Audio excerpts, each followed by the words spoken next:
integral part of many small farms and large farms in Indiana. They have ag land, they have pasture land, but you've also got some forest land on that property, and trying to come up with a plan on what to do with that is important. And so today I'm going to go through some agroforestry and general woodland management concepts and practices that we have available through NRCS. And to introduce myself, my name is Dan Shaver. I am the state forester for Indiana with the Natural Resources Conservation Service. I grew up somewhat of a city kid on the east side of Indianapolis, but liked being outdoors, liked forestry, liked Boy Scouts, hunting, all those things. And so I went to Purdue University for a forest and wildlife management degree. I spent about 10 years with our Indiana Division of Forestry. Then I worked for about 18 years with the Nature Conservancy, and about 3 years ago found my way to NRCS with the federal government. Some of the things that I get to do, I'm involved with all sorts of forestry practices. So when we talk about forestry practices, that is tree planting, forest stand improvement, controlling invasive species, silvopasture, alley cropping, riparian buffers, a lot of different forestry practices that help landowners manage trees and incorporate trees into their farm or into their woodland in a different way.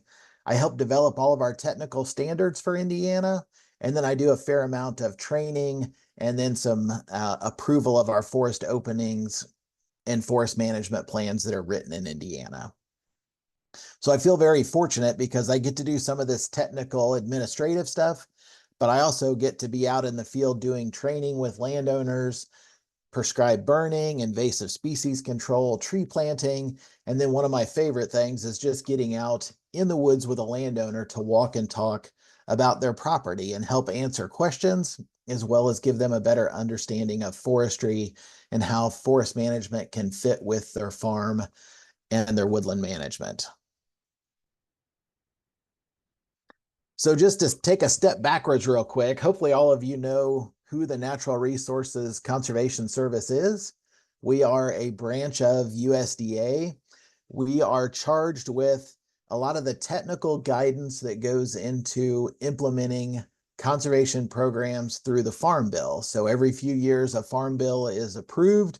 There are programs and dollars tied to that Farm Bill that are aimed at private landowners and helping them with their row crops, their pasture, livestock facilities, forestry, and we help get that money out to landowners and do a lot of the planning that landowners need to access those funds. So you're going to hear that a lot today, but you need to have a plan if you're going to move forward with forest conservation or your farm plan. What are you going to do with your timber, your livestock, your fruits and vegetables? There's got to be some sort of plan. And with NRCS, we have a very complicated and intricate 9-step planning process that helps landowners make their way through understanding the problems they have, all the way through implementing those plans and objectives, and then seeing how they turn out. You do not need to memorize these 9 steps. The key for most woodland owners is just to know that you need to take a trip to your local NRCS office. If you do not know how to find your local USDA service center, if you search USDA service center online or NRCS office, local office, it's going to pull up the web page with the link up here at the top. You can go in and select your state and your county. And then when you hit search, it's going to pull up the list for your county. So you'll be able to see who you can contact locally to start this planning process with NRCS. And you don't even have to have a great idea of what you want to do or where you're going when you make that call. Just by getting in there and talking to somebody in our office, they're going to answer some initial questions for you, but more than likely what's going to happen is they're going to schedule a visit to your farm or your woodland. They're going to come out and take time to walk and talk with you, find out what your objectives are, look at the property, and then based on that initial visit, they can help get you started down the path of either getting a forest management plan or a conservation plan developed or applying for conservation programs. But the key is taking that step to go into that local office and just start a conversation. And I will tell you from being around Indiana, when you go into our local offices, they are nice people. They tend to be local people that are connected to the community. They want to help you, they want to share information with you, and just take that opportunity to go in and talk to them or reach out through email or phone, and they'll get back in touch with you. So let's say you've gone in and you've talked to NRCS, or you've talked to a private forester or somebody, and you're starting to think about, what can I do in my woodlands? How can I uh, generate some forest products from my woods? How can I improve my woods for forest and wild, or for wildlife or hunting, whatever your goals may be? There are some things that you need to consider. And again, we're going to talk planning. When you start managing a forest as a forester, one of the big things that I want to do is get out on that property, look at the property, and then help develop a forest management plan for you. And when I go out and walk around and look at a property, I'm looking at what's there. But one of the first things I need to do is take a really long look back at your property and think about what happened to your property a long time ago. And for Indiana, it's a pretty typical situation. Between 1800 and 1921 in Indiana, Indiana went through a major shift. We went from a state that was 85% forest land. Just about every acre in Indiana, when you drive down a country road and you look out at a pasture or farm field, at one point in time, that was a forest. But from 1800 to 1921, there was a massive era of forest conversion and clearing in Indiana. As people came to Indiana and started settling, they needed wood products. They also needed space for their livestock, for their row crops, to have their farm, to raise their family, to build cities, towns, roads, furniture, just about everything you can think of. The resource that was most readily available was the forest. And in those times, it seemed limitless. And so people started clearing and converting Indiana. That by the early 1900s, the first state forester in Indiana, Charles Deem, made a prediction that if something wasn't done, Indiana would be treeless within a matter of decades. And fortunately, they did something. They started what was called the Classified Forest Program. It's now the Classified Forest and Wildlands Program. And that kind of kicked off an era of conservation in Indiana, where we started growing back our forests and providing incentives to landowners to keep their property forested. And so when you look at these old pictures, to me, it's pretty hard to imagine these scenes in a lot of places in Indiana. The massive erosion, and you look at the people, and it's kind of interesting to look at the people, but look beyond them, look at the forest behind them, and you can just see that the forest land, the agricultural land behind them, is not in good condition. It was degraded, destroyed. um, Fortunately, though, when people started abandoning these lands, they started growing back into trees, and there was enough surrounding trees and wildlife to move native seeds and plants back into these areas. And today in Indiana, we have a pretty amazing second growth hardwood forest that exists in Indiana. Most of our forests are somewhere around 100 years old or younger, but they've still got some issues, because as soon as those forests started growing back into trees that were usable for fence posts, for lumber, people started extracting timber from those properties again. And so when I go out in a property, I'm thinking way back to what happened a long time ago. Plus, I'm thinking about the more recent past management on that property. And we do have a lot of inappropriate forest management that goes on in the form of unregulated timber harvesting. We have non-native invasive species that have moved in. We have an overabundance of deer. Even though I'm a deer hunter and I like seeing deer out on the land, I recognize that too many deer per square mile can have negative impacts on our forest. And then sometimes, in the last 100 or so years, we have put out every fire that started in Indiana. And so some of our ecosystems that need fire don't have good fire in them any longer. And we're trying to reverse that trend as well. So I've thought about the past related to the forest. Now I got to think about the current condition. And when we talk about current condition, there's a number of things that foresters measure. And this is what we go to to school to learn, to figure out what the species composition is, different types of stand structure. We measure trees to help figure out average diameter, basal area, and stocking. And we can take all these measurements that we do when we do a forest inventory and use that to help determine what practices need to be implemented in that forest to make it a healthy, more sustainable forest into the future. Another thing when I'm out in the woods that I'm trying to assess and account for is different resource concerns.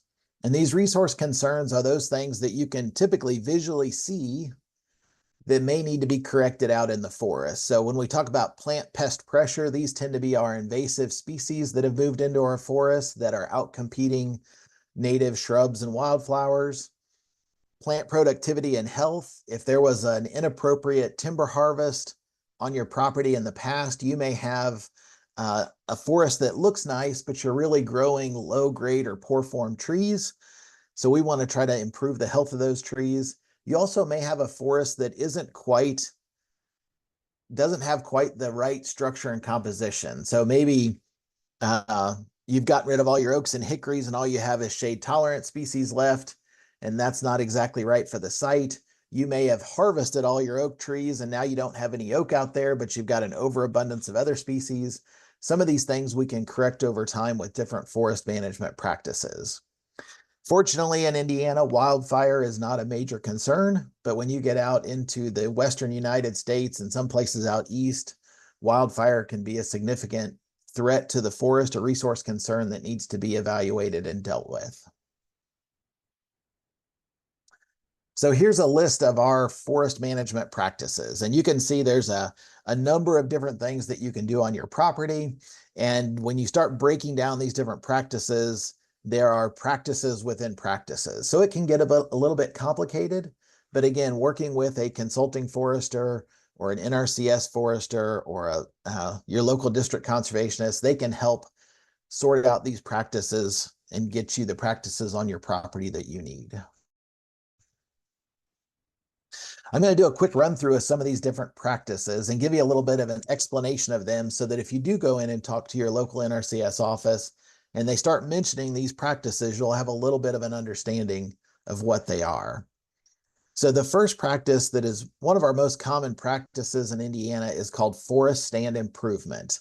This is the practice of controlling grapevines, thinning the forest, releasing crop trees, and creating temporary forest openings. The best way to think about forest stand improvement is weeding the garden. We've probably all experienced a garden where you've got too many little carrots growing in a row, and if you really want them to grow and get bigger, you've got to pull out some of the carrots in that row in order to give the other ones more space in order to grow and develop. The same thing happens with our trees. Our trees are always fighting for sunlight, water, and nutrients. And in Indiana, sunlight tends to be the most limiting factor for our trees.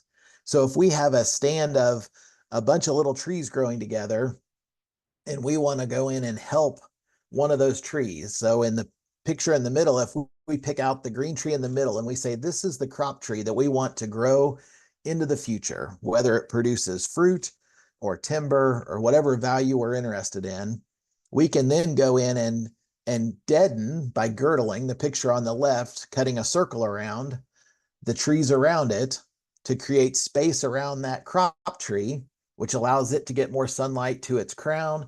It can expand its crown. It can grow a little faster, be a little healthier, and be a long-lived tree into the future. So that's the basic principle of forest stand improvement, is deadening or removing some trees to help other trees. Mother Nature tends to do this over time. If we didn't do this, Mother Nature is going to sort it out over time. Some trees will lose the race for sunlight, water, and nutrients. Some of them will succumb to insect and disease. Some will get struck by lightning. But we can kind of speed up that process through the practice of forest stand improvement. Another very common practice that we unfortunately have to deal with today is dealing with invasive species. Non-native invasive species are those plants that have been brought into this country from somewhere else in the world They were typically brought here for a purpose. So people typically thought they would be good for something. Maybe it was controlling erosion, putting nitrogen into the soil, wildlife habitat, maybe just landscaping. And unfortunately, that plant, when it was brought here, the birds then spread those seeds from that plant, or cuttings from that plant get dumped in a ravine, and that plant starts taking off and growing in the wild. When that happens, you have a species that doesn't have any insect or disease threats to it. It can kind of spread unchecked and move rapidly across the landscape. And once it starts growing on your property, then it outcompetes all of our native wildflowers and can even suppress tree growth at times. For most landowners, they didn't plant the invasive species. They bought a property, the invasive plants were there. Maybe they've been spreading for decades and decades. And now you as the landowner have to deal with this problem. It is expensive work that takes a lot of time and effort. It is not easy. And so the federal government, through our conservation programs, we can provide some financial assistance to help get rid of the invasive species on your property. Just like we can provide financial assistance to help improve the growth of the trees through forest stand improvement, we can do that with invasive species as well. A tree planting practice that might benefit some people is called riparian buffers. This is a practice where we can go into an area where we talked about that historic clearing of the forest in Indiana. They may have cleared those trees all the way up to the edge of a stream or river.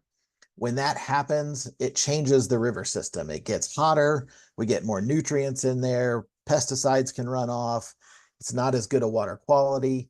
We can go back in and plant riparian forest buffers with trees and shrubs adjacent to the stream to create better wildlife habitat, to reduce sediment, reduce the temperature of that stream, and improve the health and quality of that stream over time. So if you have a stream on your property that's been degraded in the past, riparian buffers are a great way to improve that stream.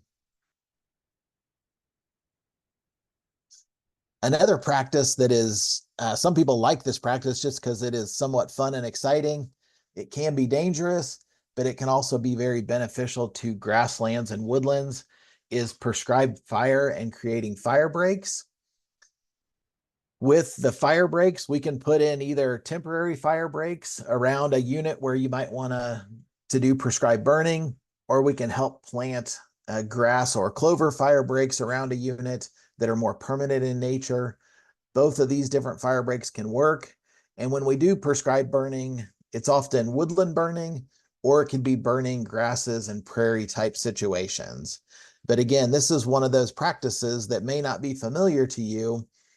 NRCS can provide technical resources to help you understand prescribed burning, as well as put you in contact with professionals that can assist you with these practices. And there are a lot of our forest systems, as well as grasslands in Indiana, that are fire adapted.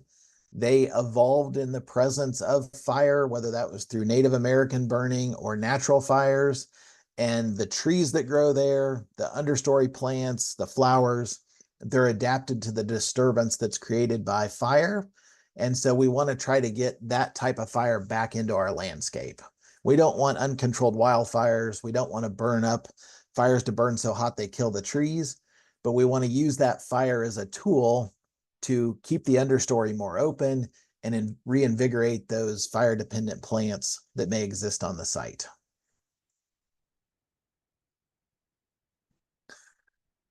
Whenever you're out in your woods, if you're walking on your trails, or you might have UTV or ATV trails running through your property, any place where we are running motor vehicles, we can create compaction. And when we create compaction, we can create the potential for water to run down the slope very fast and start picking up soil particles as it speeds up, and that causes erosion. We don't want to add sediment into our streams. We do not want our hillsides running down the hill. We don't want big ruts in our trails where we're recreating or using machinery. And so we have a practice called forest landing and trails, where we can go in and evaluate the condition of the trails on your property and put in water bars, which help divert water off the trail into the forest, reseed landings or open areas where you may use heavy equipment, and just make sure that we're not adding to the problem of putting sediment into our stream. So forest trails and landing is a great practice for those people that may have had a timber harvest and they didn't do the work to improve the trails, or you just may have some trails on your property that you're having trouble with erosion and you want to get that stopped. This is a great practice to help out with that. And I should mention all of these practices that I'm talking about apply whether you own 1 acre or 1,000 acres. We can do forest stand improvement on a small property. We can do it on a large property. We can control invasives on any property. Tree planting, we can do that on a small scale with, 4 or 5 trees being planted near or next to a garden, or we can plant hundreds of trees per acre in an old degraded pasture or ag field. So these practices are scalable. They can go up and down depending on the size of your property. This practice, tree planting, this is probably one of the most fun things you can do as a landowner if you are interested in caring for your woodland or planting a new forest. Planting trees is just an amazing feeling. You go from one condition, which may be a degraded pasture or an ag field that's just not as productive as it should be, or the edge of the stream where we're planting that riparian buffer, and you put those trees in the ground, and then you can watch them grow and change over time. And when we plant trees like this, we're anticipating they're going to be on the landscape for 60, 80, 100, 150 years. And so they're probably going to outlive you. They are going to generate benefits on that land well beyond your lifetime. But you can get that satisfaction of knowing you were the person that started that tree or that tree plantation. Whenever we plant trees, we go through the process. We do develop a tree planting plan, and then we get into some of the other parts of planting that you may not think about. One of those is site preparation. Whenever we're going to plant trees, we want to make sure we have a good seed bed to plant those trees in. And you can see in the picture, the big picture here, planting into an old pasture or an old field, we may need to mow it. We may need to use herbicide to suppress the grasses and weeds that are there. If we're planting into a field that had corn or soybeans in it the year before, usually we have a pretty good planting area, but we still may need to put down some herbicide to suppress weeds during that first year while those little baby trees are getting a start.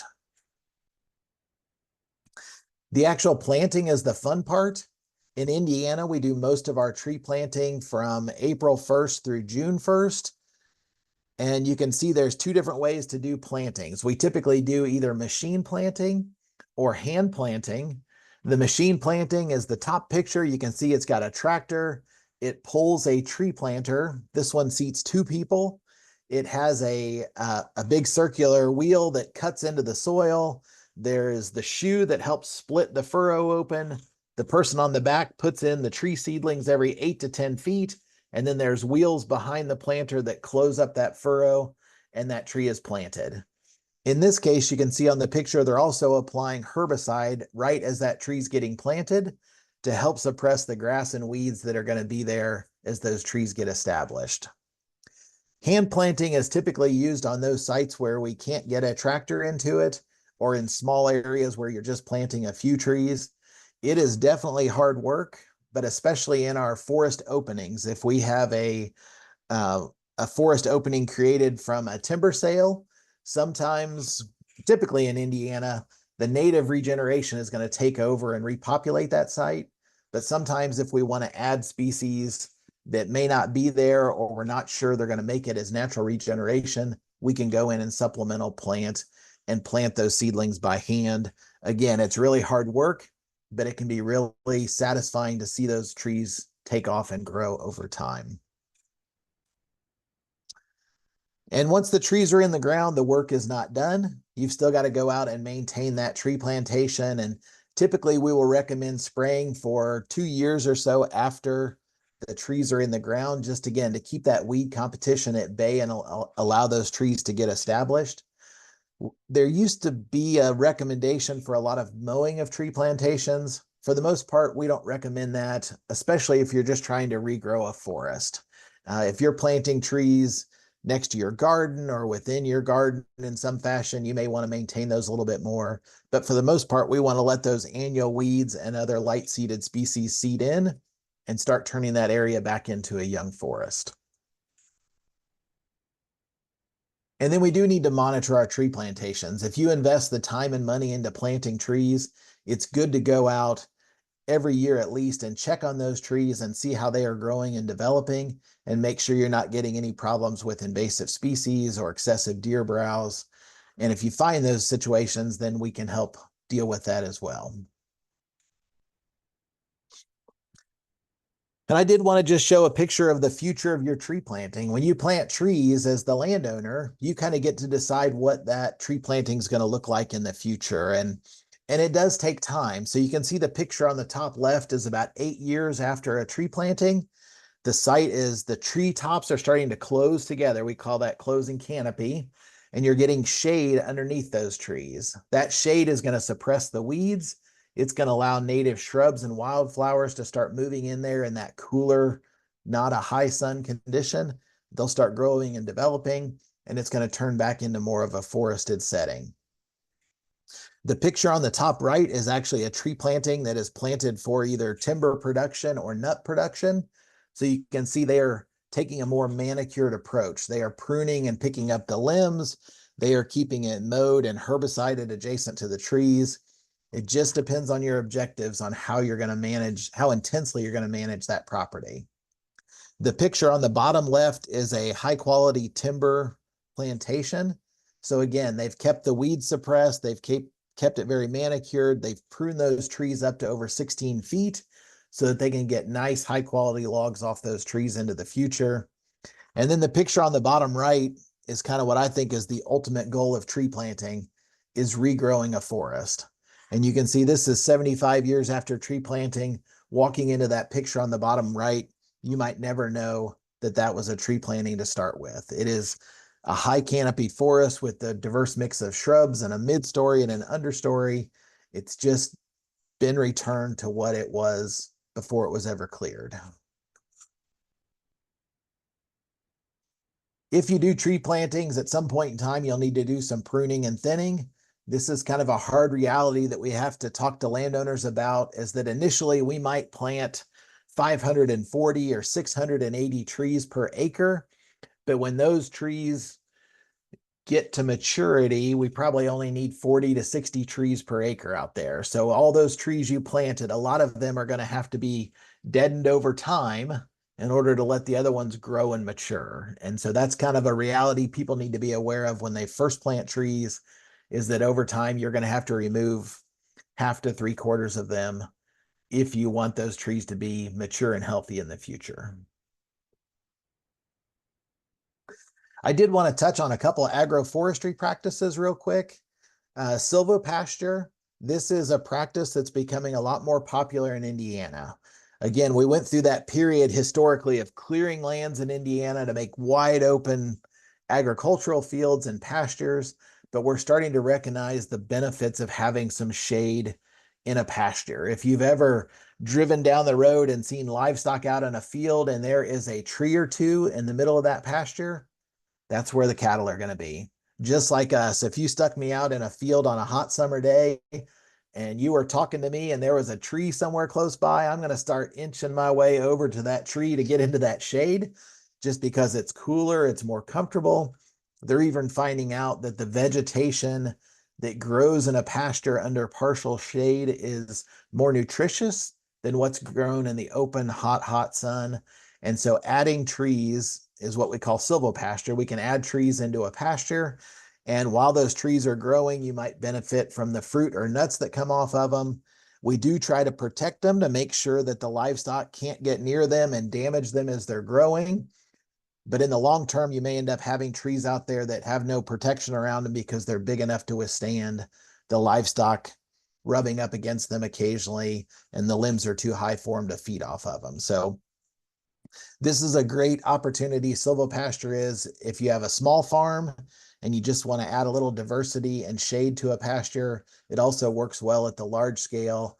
And we're seeing people that are diversifying their pastures and adding chestnut trees or other fruit and nut producing trees to them as forage for their livestock, as well as the potential to gather and harvest those nuts for other purposes.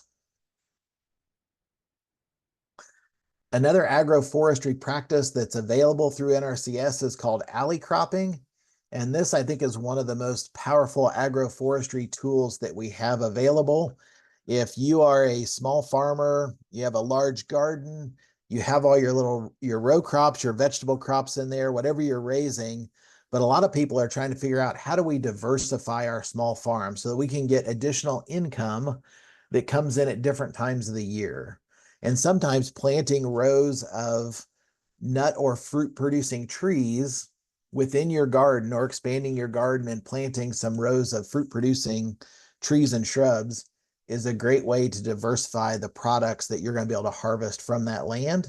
And you can see here, it's typically one row of trees or shrubs in between multiple rows of vegetables, or even on a large scale, you could plant those trees or shrubs far enough apart to get a tractor through. You can see from these photos, these are a little bit larger scale, but they're actually running their big planting and harvesting equipment in between the rows of trees and shrubs in order to grow a crop. That crop may persist for many, many decades, or you may plant those trees in a fashion that you know that you're going to sunset the row crops over time and have a more of a hardwood plantation or a fruit and nut plantation that you're going to manage and maintain. The picture on the bottom right, that's at a very large scale.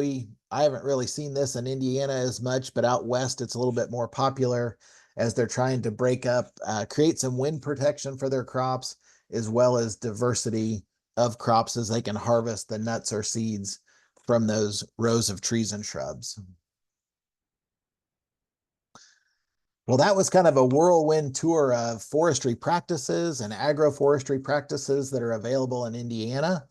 Again, if you are interested in any of these practices, you can reach out to your local USDA service center and just make contact. And even if you don't have a solid plan in mind on what you want to do, take that first step and go visit an office, and they can come out, look at your property, and help formulate some plans and objectives for you. And you never know where it'll lead. You may plant a forest, and 75 years from now, your kids are enjoying the forest that you planted on your property. That's awesome. That's Yeah, what the legacy builder right there. it is. So we'll jump into just a couple questions we have. When landowners are working with NRCS, or coming to you wanting to plant trees and figure out a forest management plan, how involved can the landowners be on expressing their needs and their interests in choosing tree species? Yep, when it comes to choosing the species that you want to plant in a plantation or an agroforestry operation, there is a lot of flexibility. There are some, I'll say, practice limitations. So with different practices, depending on where you are planting the trees, we may limit that to more native species that are found in your area.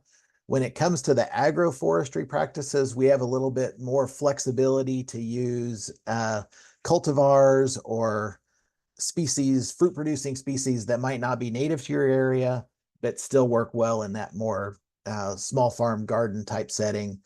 We typically don't help plant orchards, like just a straight out orchard, but if we're incorporating those trees and shrubs into a mixed agricultural setting, that's where we focus. Okay, so if someone said, I'm really interested in harvesting a nut crop, Mm-hmm.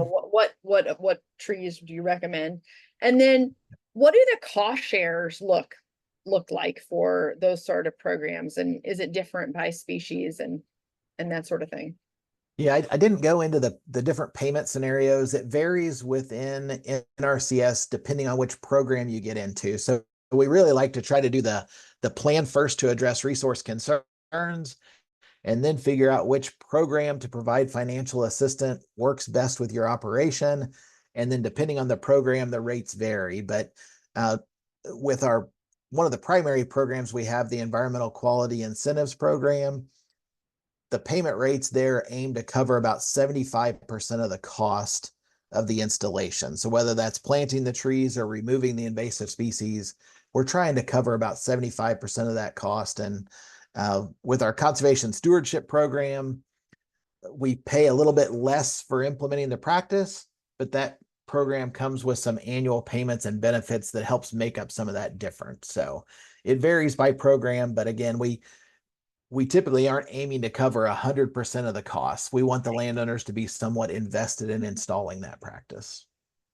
And then what does it look like for if you're planting some sort of tree that has a monetary value, 20 years, 40 years from now? Is there, does the landowner have any obligation to split any of those,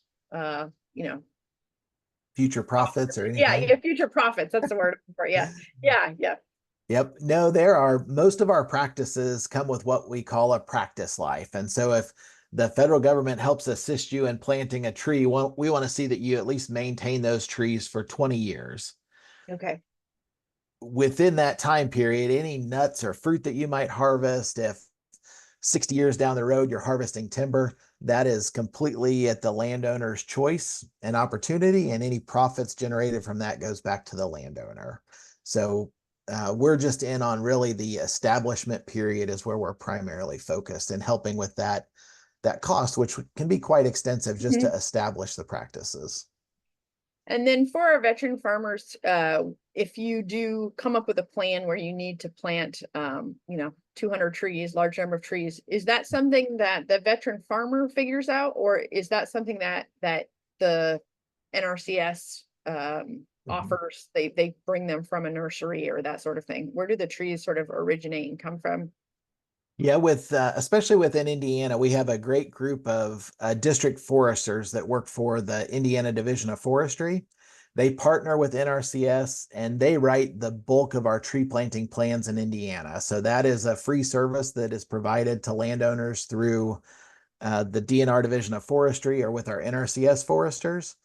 And then we can help provide the information on where to purchase the trees. And then we have private contractors in Indiana that you can actually hire to plant those trees. So, a landowner could do it all by themselves, get the plan from us, and then buy their trees and plant them.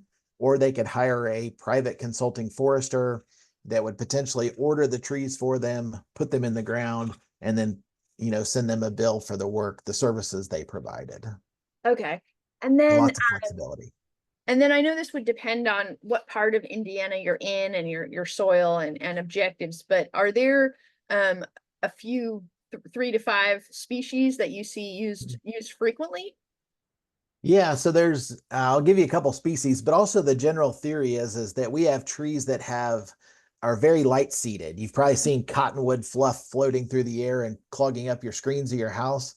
We typically don't plant cottonwood in a plantation because we know those seeds are going to find their way. So we tend to focus on the heavy seeded species, which tend to be your oaks, your hickories, your walnuts, persimmon, cherry, tulip, some of those species that their seeds don't spread as far naturally. We try to put those into the plantations, knowing that Mother Nature is going to blow in all these other seeds that will also take over and start growing within that plantation. That's fantastic. Mm-hmm.